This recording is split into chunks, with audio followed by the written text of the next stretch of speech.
1절부터 4절까지의 말씀입니다. 생명의 삶 본문은 26장 1절부터 51절까지인데 오늘 우리 함께 읽을 말씀은 26장 1절부터 4절까지 이 4절 말씀을 우리가 함께 읽도록 하겠습니다. 4절밖에 안 되니까 우리 한 목소리로 함께 읽겠습니다.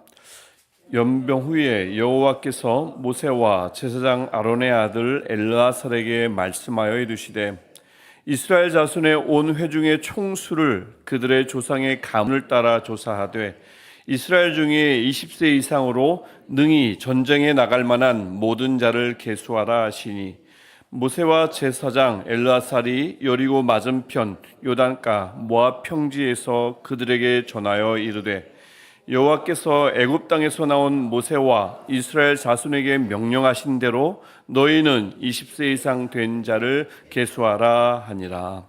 아멘. 우리는 어제 그 발람의 꾀로 어쩌다가 아니라 발람의 꾀로 인해 이스라엘이 음행과 우상 숭배에 빠진 걸 보았습니다. 그로 인해서 연병이 생겼는데 전염병이죠. 24,000명이나 되는 아까운 생명들이 죽임당한 것을 우리가 보았습니다. 이스라엘의 약점을 교묘하게 파고든 거죠. 발람의 꾀가 참 교묘했습니다. 사실 약점을 파고드는 것이 가장 효율적이고요. 그 약점을 파고들 때 가장 파괴적이니까 발람이 바로 그것을 건드렸습니다. 저주하진 않았지만 꾀를 통해서 이스라엘 사실은 저주한 것과 마찬가지인 결과를 낳은 거죠.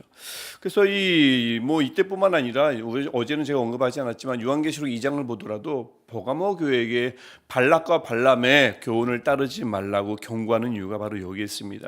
그들 역시 음행과 우상 숭배에 빠졌거든요. 이 음행과 우상 숭배를 이제 대표적으로 발락과 발람의 교훈이라고 하는 이유가 여기 있고요. 그래서 호되게 버가모 교회가 책망받은 이유가 이 음행과 우상 숭배야말로 이것이 대표하는 그 교회의 약점이야말로 교회를 흔들 수 있는 아주 치명적인 것들이기 때문에 그렇습니다. 그런 약점들이 초대교회에도 작용했다면, 영향을 크게 미쳤다면 우리라고 별 수 있겠습니까? 우리도 마찬가지일 것입니다. 그러니까 오늘도 우리 안에, 우리 마음 안에, 또 우리 공동체 안에 비느하스의 열정이 있어서 또 그것이 있기를 늘 기도하며 그 열정을 통해서 우리가 그 환난에서 어려움에서 벗어나야 할 것입니다. 그래서 오늘 우리 안에, 우리의 삶 안에 비느하스의 열정이 끊임없이 생겨나서 그것이 또 생겨나기를 늘 기도하는 저와 여러분 되시기를 축복합니다. 그래서 민수기 26장은 비느하스의 열정으로 말미암아 하나님의 진노가 멈췄습니다. 그리고 이후에 일어난 일을 오늘 이제 담고 있는 본문입니다. 일명 두 번째 인구조사장이라고 부르는 장이 민수기 26장입니다. 그래서 1절부터 4절 오늘 우리가 읽은 것처럼 모세와 제사장 엘르아살, 이제 아론은 죽었죠. 그래서 제사장 엘르아살의 지시로 전 지파가 인구조사에 돌입합니다. 우상과 이 음행과 우상 숭배로 인한 그 이제 혼란스러워졌죠. 이 재앙 이후에 재정비하려는 목적도 있고요. 전체 국민들을, 백성들을 재정비하려는 목적도 있었고 20세 이상의 전쟁에 참가할 수 있는 사람들을 세는 거지 않습니까? 그러니까 가나안 땅에 들어가면서 아무래도 있을 수밖에 없겠죠. 일어날 수 있는 전쟁을 대비하려는 목적도 있습니다. 재정비하려는 목적과 그다음에 전쟁을 대비하려는 목적도 있습니다. 표면적으로는 적어도 그렇습니다. 그래서 5절부터 51절 전체에 걸쳐서 인구 조사를 쭉 하고 결과가 51절에 나옵니다. 그래서 51절을 보시면 개수 결과 20세 이상 전쟁 가능한 인구수가 총 몇 만이라고 하죠? 60만 1730명이라고 합니다. 이 2차 인구조사입니다. 1차 때는 얼마였을까요? 40년 전에 있었던 1차 인구조사는요, 민수기 1장 46절에 나옵니다. 우리가 몇 주 전에 보았는데 그때는 인구수가 60만 3550명입니다. 1년이 지난 것이 아니라 40년이 지났는데 인구가 오히려 줄었다는 것을 민수기 1장과 오늘 우리 26장을 보면 바로 알아볼 수가 있습니다. 정확히 1820명이 줄었습니다. 그래서 이제 나중에 5절부터 51절을 쭉 보면 7지파는 인구가 늘었는데 5지파는 인구가 줄었어요. 그래서 총 합산해 보니 1820명이 감소한 것입니다. 전염병으로 24,000명이 죽지만 않았어도 인구는 정확하게 22,180명이 늘었을 거예요. 이것이 바로 오늘 본문이 말하는 핵심 중에 하나입니다. 무려 40년이 지났지만 오히려 인구가 1820명 감소했다는 거죠. 물론 이스라엘이 그렇게 배반했어요. 불평했습니다. 툭하면 돌아가자고 했습니다. 왜 우리를 애굽에서 끌어냈느냐? 늘 불평했어요. 또 음행에 우상 숭배까지 저질렀습니다. 그럼에도 불구하고 완전히 멸망당하지 않고 거의 비슷한 인구 수가 남은 것, 유지된 것, 이것은 전적으로 하나님의 은혜입니다. 이것은 누가 봐도 분명합니다. 하지만 여러분, 구약 시대에 생육하고 번성하는 것은 하나님이 인간에게 주신 복 중에 아주 중요한 복 중에 하나잖아요. 그래서 따라서 출애굽 이후에 40년이 지났다면 마땅히 2배, 3배, 10배로 늘었어야 하는 것이 인구인데, 이들인데, 그런데도 불구하고 줄었다는 것은 복 중에 하나인 생육과 번성의 복을 이스라엘 백성이 풍성하게 누리지 못했다는 증거입니다. 알 수가 있죠. 아하, 이 하나님께 순종하지 않는 전지는, 하나님께 끊임없이 불평을 거듭하고 있는 전지는, 그것은 사실 전진이 아니라 퇴보라는 것을 이 본문은 우리에게 보여주고 있습니다. 하나님께 순종하지 않는 전지는 의미가 없는 거죠. 하지만 그 와중에도 돋보이는 인물들이 이 인구계수 본문, 2차 인구계수 본문에 나오는 것을 볼 수가 있어요.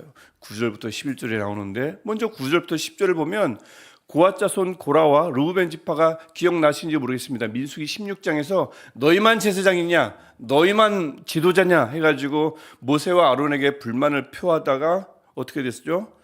10절에도 언급이 되지만 지진이 나고 불이 나서 그 지진의 땅속으로 함몰이 되고 불에 의해서 죽임을 당하지 않습니까? 그 부분이 9절과 10절에 언급되고 있습니다.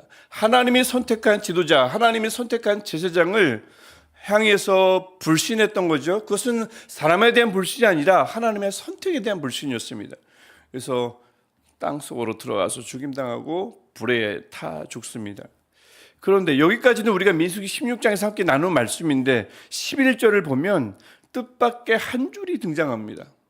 고라의 아들들은, 고라와 르우벤 지파 그 일당들이 죽었지 않습니까? 그런데 고라의 아들들은 죽지 아니하였더라.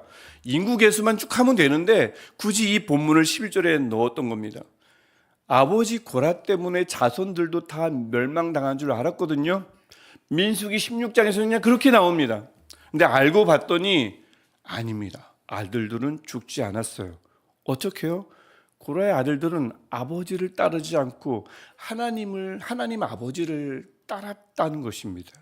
아버지를 따랐다면 함께 지진 나면서 땅이 열리고 그곳으로 빠졌을 텐데 이들이 아버지를 따르지 않고 하나님 아버지를 따랐습니다. 그리고 나중에 이 고라의 자손 중에 누가 태어나신 줄 아십니까? 아주 유명한 인물이 하나 태어납니다. 사무엘입니다. 역대상 6장 34절 사무엘의 그 계보가 쭉 나오는데 쭉 올라가 보면 37절, 8절에 두 번 언급되지만 37절을 보면 에비아삽은 고라의 아들이요, 고라가 나오죠. 그래서 34절에 사무엘이 나오고 올라가니까 고라의 아들 고라가 나오고 38절에 고라가 또 나옵니다.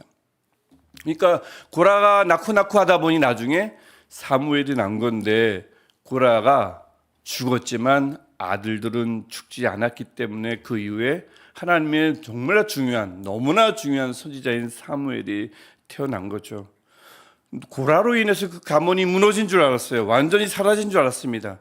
하지만 그 아들들이 아버지가 아니라 하나님 아버지께 순종함으로 그 가문을 다시 일으켰음을 주목하라고 11절에서 인구계수 본문인데 그냥 수만 열심히 기록하면 되는 본문에 11절에서 그것을 주목하라고 우리에게 보여주고 있습니다. 그래서 이것이 오늘 인구계수 2차 인구계수 본문의 중요한 핵심 중에 또 다른 핵심이라고 볼 수가 있는 거죠. 그러니까 여러분, 이 민수기 26장은 단순히 숫자를 나열하고 있는 장이 아님을 알 수가 있습니다. 40년 전과 거의 비슷한 인구 수지만 그 안엔 전혀 다른 세대가 서 있습니다. 숫자는 줄었습니다. 하나님의 선택을 믿지 못한 이들은 다 무너졌고요. 믿음으로 하나님 앞에 순종한 이들이 새롭게 세워져서 새로운 세대가 그 자리를 차지하고 있음을 보라고 하는 것입니다. 특별히 고라의 아들들을 보라고 하는 것입니다. 아버지의 실패를 따르지 않고 하나님 아버지를 따르는 일이 얼마나 중요한지를 보라고 하는 것입니다. 하나님을 따랐더니 하나님께 순종했더니 한 가문이 다시 일어나고 다음 세대의 역사가 바뀌었음을 인국에서 본문을 통해서 보라고 하는 거죠. 우리에게 이렇게 강력한 메시지를 주는 본문이 민수기 26장입니다. 하나님께 순종하지 않는 전진, 하나님 없는 성공, 그것이 과연 성공이겠느냐? 그것이 바로 과연 전진이겠느냐? 퇴보라는 거죠. 실패라는 것을 우리에게 다시 한번 알려주고 있고요. 그 다음에 고라의 아들들을 통해서 과거가 어떠했든 우리의 선조가 어떠했든 지금 이 자리에서 지금 내가 순종하면 하나님은 과거를 묻지 않으시고 새로운 역사 이야기를, 새로운 구원의 이야기를 나로부터 써나가신다는 것을 본문이 우리에게 알려주고 있습니다. 그래서 오늘 하루도 여러분이 처한 지금의 자리에서 하나님의 선택을 인정하는 복이 있기를 축복합니다. 그리고 어떻게든 주님을 따라가며 주님을 순종하는 길, 이것을 꼭 붙드는 그 길을 걸어가는 저와 여러분 되시기를 축복합니다. 그래서 마지막 날 하나님이 또다시 인구를 계수할 겁니다. 또다시 이름을 부르실 거예요. 하나님 나라의 인구수를 마지막으로 세실 겁니다. 그때 우리 모두의 이름이 불리기를, 또 우리로 말미암아 우리 자녀들의 이름이 모두 불리기를, 그 수 안에 마지막 때에 하나님 나라의 그 수 안에 우리 모두가, 우리가 알고 있는 모든 사람들의 수가, 이름이 포함되기를 주님의 이름으로 간절히 축복합니다. 기도하겠습니다. 하나님 아버지, 우리가 오늘도 고라의 아들들처럼 하나님의 선택을 인정하게 하시고 어떻게든 주님을 따라가는 믿음을 허락하여 주옵소서. 도와주옵소서. 연약할 때마다 우리를 붙들어 주셔서 그 믿음 가지고 하나님의 선택을 인정하며 육신의 아버지가 아니라 하나님 아버지를 따라가는 우리를 되게 하여 주옵소서. 그럴 때 우리뿐 아니라 우리의 자녀들의 이름이 하나님의 나라의 인구수에 반드시 포함되는 은혜가 있게 하여 주옵소서. 예수님의 이름으로 기도합니다. 아멘. 하늘에 계신 우리 아버지, 아버지의 이름을 거룩하게 하시며 아버지의 나라가 오게 하시며 아버지의 뜻이 하늘에서와 같이 땅에서도 이루어지게 하소서. 오늘 우리에게 용할 양식을 주시고 우리가 우리에게 잘못한 사람을 용서하여 준 것 같이 우리 죄를 용서하여 주시고 우리를 시험에 빠지지 않게 하시고 악에서 구하소서. 나라와 권능과 영광이 영원히 아버지의 것입니다. 아멘. 오늘도 우리 이름을 부르시고 수를 세시는 우리 하나님 앞에 우리 간절히 순종하는 마음으로 간절히 기도하시겠습니다.